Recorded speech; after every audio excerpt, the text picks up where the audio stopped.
Hey, I'm Mike Avila with Sci-Fi Wire, and I'm joined by Philip Kennedy Johnson, the writer of Kong, Gods of Skull Island, a one-shot from Boom Studios. Thanks, Thanks Mike. for joining us here. Oh, my pleasure. Thanks for having me. So tell us about the book. It's a one-shot set in the Kong world, but specifically which Kong universe is this in? Well, I mean, it's based more on the original property, like the original story, like the old school movie, and actually takes place before those events. This book is about religion. It's about Kong, the living god, and the natives who worship him, and that relationship between the humans and Kong and all the other monsters on the island. It takes place before any of the stories that we've heard so far. Yeah, that relationship between Kong and the natives of the islands has always been hinted at in all the movies, including Kong Skull Island most recently. But it's never really been explored in detail how that came about. So that's what really is going to be the thrust of the one shot? Yeah, for me. The most interesting aspects of any of the movies for me has always been the natives. Like, I want to know what it's like from their perspective to live in this crazy, treacherous environment surrounded, like they're at the bottom of the food chain, like for centuries, you know, like how do they cling to that food chain with Kong at the top, you know, and all these other monsters in between.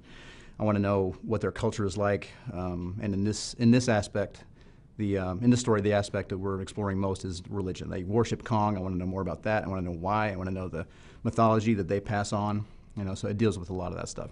So what's the trick, now that you're working on this book, what is the trick or the challenge to balancing that aspect of Kong, because he's like a force of nature, not a villain.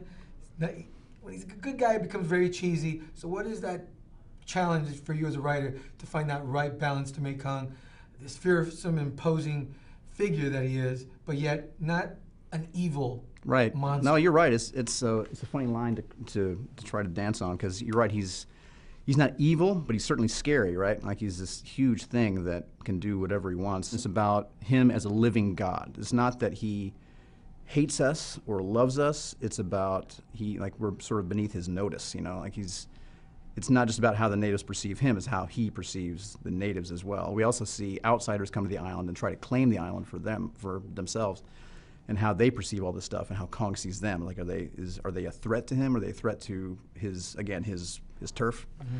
You know, so it gets into him as a god, like not an angry god, but a powerful, wrathful god.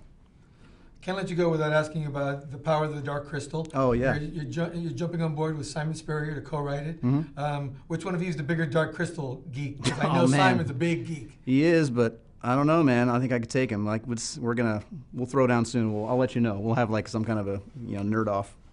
But I'm a huge, huge, huge Henson fan. Not just Dark Crystal, but I mean, Henson to me just represents. He's this guy who his whole life was about creating beautiful things, you know. And he just made such a great impact on the world. I love all of his work, and to get an opportunity to contribute to that a little bit is just a complete dream come true. And that starts with issue 5. Yes, I jump on board issue 5, and that'll run through issue 12, the end of the run. Gotcha. And Kong, Gods of Skull Island debuts in October. Yes. Great. Philip, thanks for talking with us. Thanks so much, man.